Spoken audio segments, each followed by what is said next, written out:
I chased approval from my dad my whole life.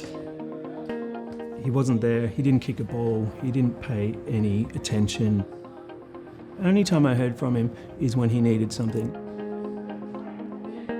When he passed away, it was like being at the wrong person's funeral. Here's a person that kind of neglected, abused, caused all sorts of emotional conflict, and we're celebrating him in front of people. It pissed me off. And I just grabbed the microphone from the priest and I said, I don't know who you're talking about, but it's not my dad.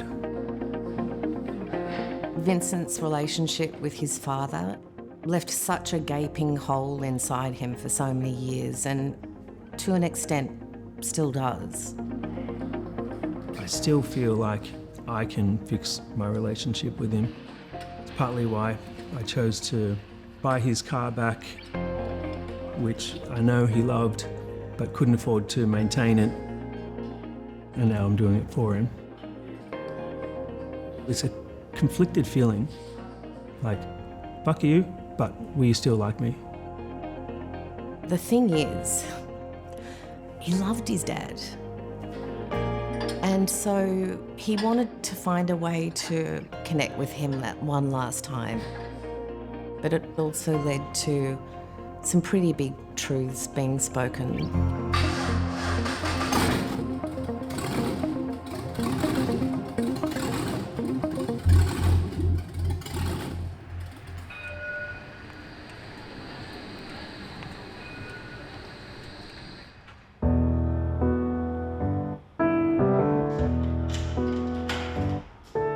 Vincent's an empath. He's very sensitive to people's energy, and I think that contributes to his incredible gift for painting. I love people. When I'm painting someone, I want to truly understand what the person is. And I think my childhood kind of helped with that. He doesn't want people to hide, yet he himself hid so much for so many years. It's kind of an interesting contradiction in a way. About 6 years ago, I appeared on Australian Story.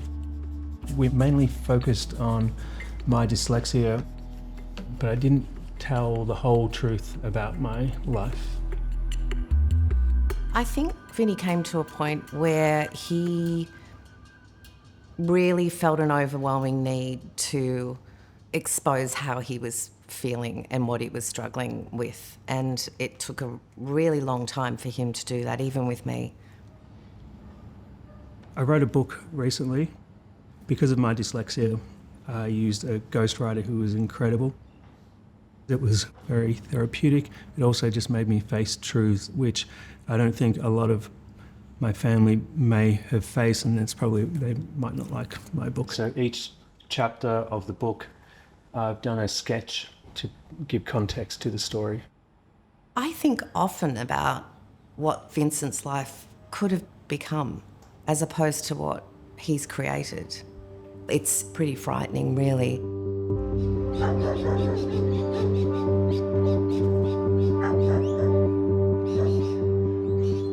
I grew up firstly in Broadmeadows and Glenroy, around that area. It was very rough. It was like the Wild West. This is the first time I've been back here in 25, 30 years or something, and it feels exactly the same. My parents, they got married very young. So they started having kids and had probably too many. We had 5 children, and Vincent was the middle one. Sorry, Vince, take your hat off. We didn't have much money, we were pretty poor, and we struggled a lot. So what does that mean, Rose? I don't know. I wanted boundaries and I never had them. My mum was too busy to set boundaries and to keep an eye on us, and I kind of did whatever I wanted, and most of it was wrong. We'd go to the supermarket and my dad would say, grab those batteries and put them in your pocket. He was teaching me the shit way of doing things in life.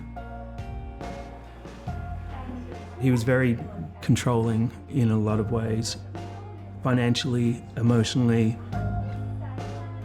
There was also a violence to my dad. Everyone lived in a little bit of fear that he could explode.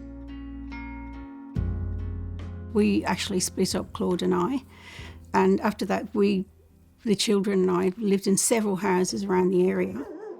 But it was very hard. But when he left, he purposely made it very difficult for my mum. He stopped working, he closed his business down because he didn't want to pay any child support, never paid 1 cent. At school, Vincent wasn't very good at reading and writing and maths. He just couldn't do it, and he would lose his temper with it. School was a place that I associate with hiding or shame or low self-confidence. Couldn't do the work. I was in trouble every day. I honestly felt like I must be stupid. We didn't think about, has a child got ADHD or have they got dyslexia? That wasn't even an issue then. I would sit in class and I'd do caricatures of my friends or the teachers, and that would get a laugh, and I guess that's where art became appealing, because it came so naturally and it gave me a sense of confidence. I left school very young at 13, or kind of got myself kicked out. I worked in kitchens and restaurants. I had so many different jobs. I did concreting, I painted houses. I tried to be this tough guy that people wouldn't mess with, so that meant fighting daily. I ended up getting myself into quite a bit of trouble with police and gangs. I did a lot of bad stuff that I regret so much. I thought to myself, unless I hustle and do something really dodgy, the dream of being successful is a dream that I can't reach, unless I'm a criminal. There were a couple of things that kept me from going down that wrong fork in the road. One of them was boxing. Vincent did some work with Jack Rennie, who taught him a lot of ethics. He was kind of like his mentor. Jack Rennie was a boxing coach that trained a lot of famous boxers. He taught me to fight my own fight, and he taught me to clean the gym if I want to keep training here, because I couldn't afford to pay. He taught me respect. For the first time, I felt like you can have people in your life that are positive. They don't have to be your dad. I remember one time I did a painting to thank Jack Rennie. He was like, what is this? And I explained, this is what I do, in my spare time. And I remember him saying, you're very good at boxing and you can make it all the way, but you're probably even better at drawing. And, that's those moments where people can change your life. That was one of them. Vincent wanted to go to art school. He said he needed to get the ethics and the business side of it and how to run everything. I kind of hustled my way into university. I had an old copy of someone's school report and I just put my name on it and did my own version and photocopied it. And I got into RMIT. Vincent was very ambitious, talented. He was always in the studio working non-stop. But he also expressed to me an unease about his written work, his art history and theory components. I couldn't do those, and no one knew I couldn't do them. So I started to pay people to do my essays, and I got caught. So I had to say, I can't do it because I can't read or write. The lecturer said, I can help you if you can prove there's some kind of problem there. So I was forced to take a dyslexia test. First I had to find out how to spell dyslexia. I failed with flying colours. So I found out that I was highly dyslexic. I think I had the reading capabilities of someone in grade 1. There was a relief that, okay, I'm not stupid, I actually have something wrong with me. Once Vincent sought help formally at RMIT, he realised there was a lot of support for him. And he graduated with a degree in fine art and then went on to enter the Master of Fine Arts program. He's even an honorary professor of RMIT. I mean, you can't get any better than that, can you? Doors kept opening, galleries wanted him to put his art in there, and he just went on to meet all sorts of people because that's Vincent, you know. He's got this charismatic way about him. I didn't want to be a shit kicker. I wanted to make people proud and be proud of myself. Painting's given me all of that. It's also given me the most incredible friendships. I met Vincent through my son Heath. Heath had been telling me about this aspiring artist, young artist friend in Melbourne who I just have to meet. Hey, boy. Hey, mate. Hey. Honey. I'm not picking you up. His connection with Heath was quite great, even over a really short period of time. There was a lot of common ground between the two of them. How old was Heath here? 28. I think Heath had visions of Vincent actually becoming a world artist. He'd already had that vision probably before Vincent had. I went to Sally's. And he said, you know, he's going to do a portrait of me, and he was really quite excited about it. No, I never have a plan, and that worked for Heath as well. He sat on a chair and everything disappeared. And he's sitting there almost like meditating. I was taking photos. Then he just started screaming at himself, like screaming, like all this emotion coming out. And then he just walked around to the other side and then he whispered something in his ear. And then he started laughing. And it just went on like a one-man show. Like a little performance, yeah. The last words, Heath, pretty much as I was getting in the car to take off, he looked at me and he said, "This portrait's going to change our lives." I did that painting like I'd never painted before. When you do a painting of someone, you spend a lot of time thinking about them, who they are. So it was like I was having a conversation for 3 weeks, continuing. Yep. And we spoke on the phone once during that time. And he said, "Oh, don't show me yet, I want to see it in person." But on that night before, I emailed the image. I just felt like I had to email the image, and I never got to find out if he opened the email or not. Australian actor Heath Ledger was found in a Manhattan apartment. His family says the death was accidental. That was the beginning of the pandemonium for everybody, including us as a family. We do really appreciate the emotional support from all over the globe. When all this chaos was going on, I spoke with Kim, who I'd never met before. He just gave me the family's blessing to enter the painting in the Archibald. The first time I saw it, I thought, oh boy. You know, that was, it was a little bit confronting at the time. The winner of the 2008 Archibald People's Choice Award goes to Vincent Fantauzzo for his painting called Heath. I don't find it creepy or anything like that. It was just, the timing of it all was just like unbelievable.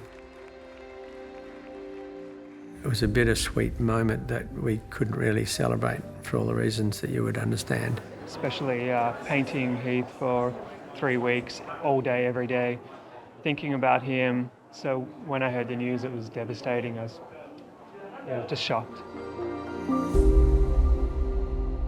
I didn't celebrate anything in my head at the time. It felt negative, but I knew something exciting was happening. So even now, the thought of it is part guilt that the painting is and was so successful. We were obviously communicating with Vincent because he was feeling so kind of bad about this whole thing as well, and he didn't need to. It was not his fault. Your understanding, your caring. The circumstance where I met Kim was terrible, but I found this person that would be in my life forever that I trust so much. I didn't have a you in my life. And that's the biggest gift.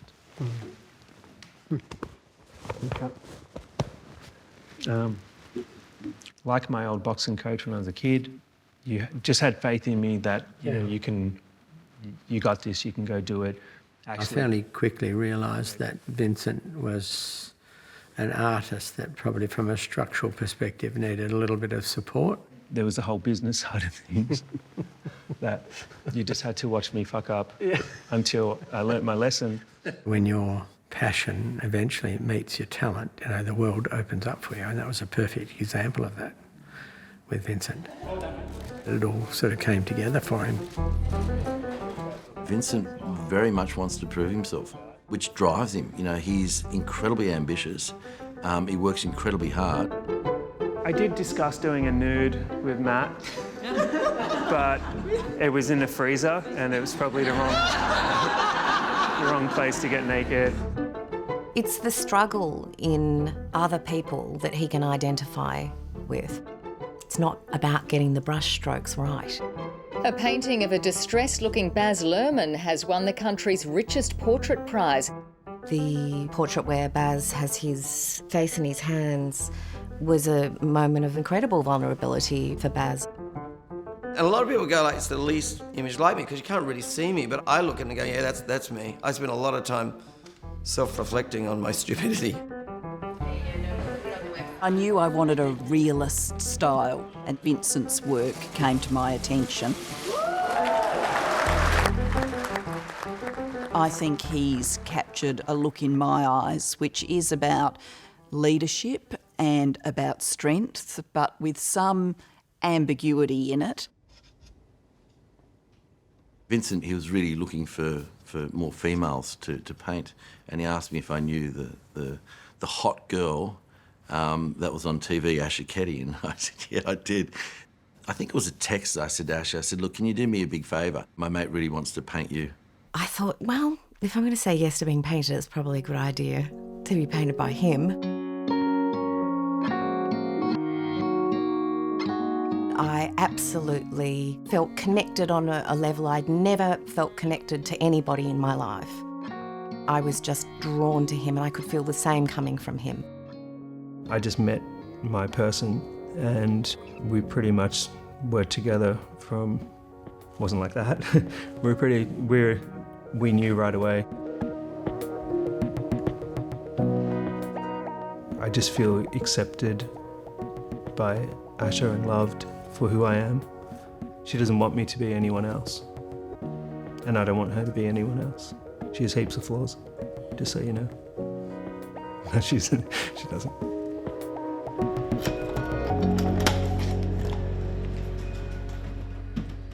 Through those first 10 years we were together, something was troubling him deeply. I didn't know what was really going on for him. I remember my time in childhood in a very filmic way. I had to remove myself from the experience to kind of deal with and process things. As a kid growing up, I lived constantly in fear. I lived in fear that people would find out I couldn't read and write. I lived in fear of my dad. I lived in fear of someone else that was very abusive to me. There was some pretty terrible abuse that went on from someone outside of the family. When I was 9, I attempted to write the suicide note, but obviously can't write well now, so I don't know what it would have looked like. I feel like it would have been enough for someone to know I was in trouble, and it went unnoticed. Like what was happening went unnoticed.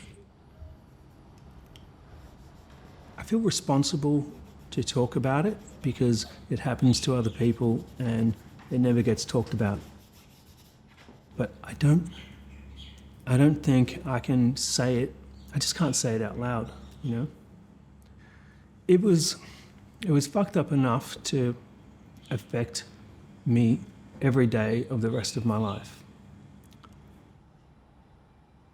When Vin told me about the abuse that he'd endured, on the one hand, I felt devastated for him and really angry.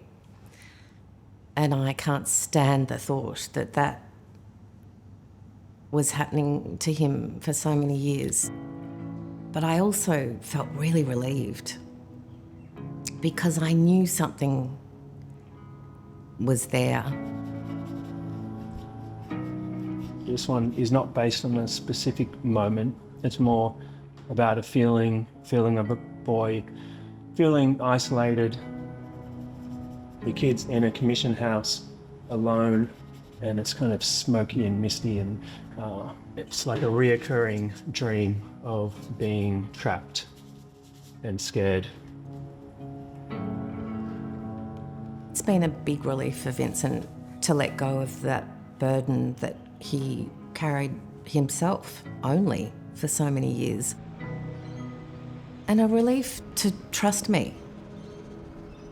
He's been able to break that cycle of dysfunction really because he's started to tell the truth. I didn't tell people what went on in the past for a long time because I don't want to be defined by negativity. I wake up with a smile on my face. I'm a very happy person. Even though in some ways I'd like to change the past. If I did, I wouldn't be where I am now with the family I have.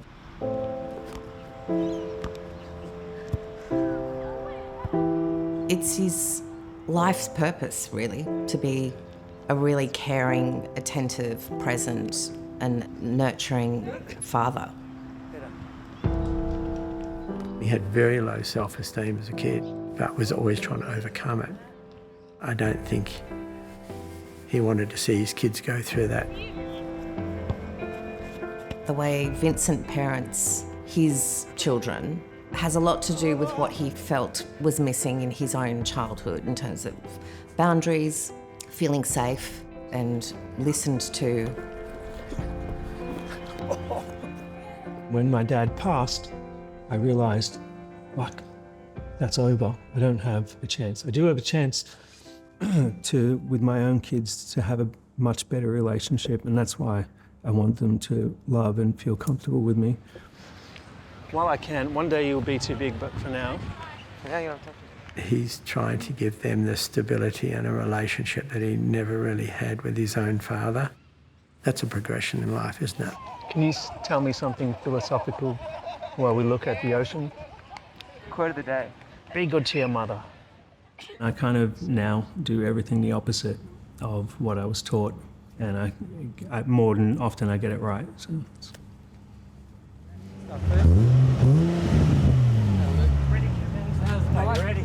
My relationship with Kim feels like how relationships should be. Kim's about to tell me what to do, and I'm about to do it wrong. We're both rev heads, and Kim also fortunately runs a racetrack. So when we go to Perth, he just knows I want to go to the track. But Kim's an incredible driver, and I just drive like I stole the car. That's probably a fair way of putting it. They're very funny together. I mean, they think they're very funny together. Yeah, pick up the throttle. Oh, that's good. That was interesting. Oh, that's a bit interesting. So you get out of the pedal across the front.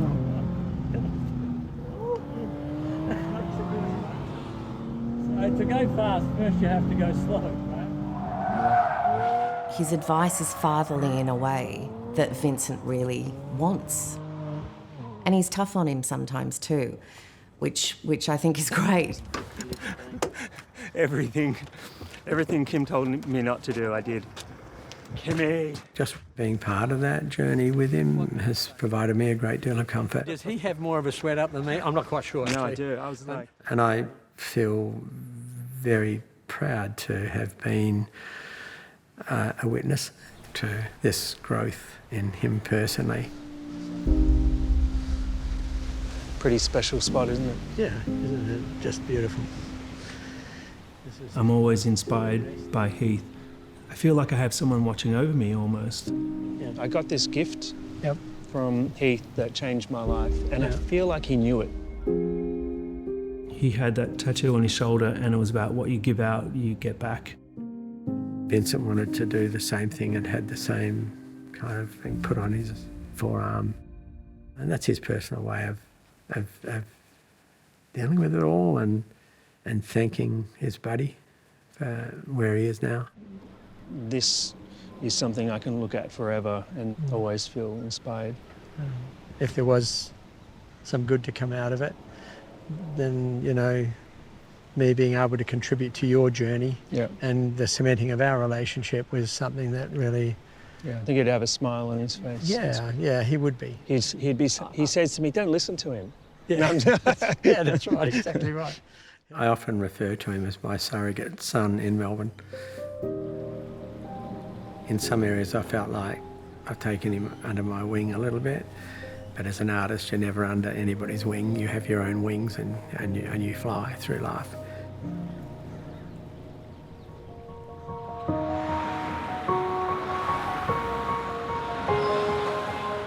Vincent is really thriving in so many different areas in his life. And if you think about survival perhaps being his biggest achievement, that just makes it all the more incredible, really. We're at the opening of my gallery, Fantauzzo Gallery. That's kind of weird. It's a good name. There's all these incredible guests. That Kim being here means the most to me. And I know that I've come a long way, but I feel like I have so much more that I want to do. It's a rather overwhelming celebration of this man's amazing journey. There's a lot of people that may have gone through similar things to myself, and I want for people to understand that you can turn things around. I actually feel after doing this that I've closed a chapter, and you know, I'm just getting started, really.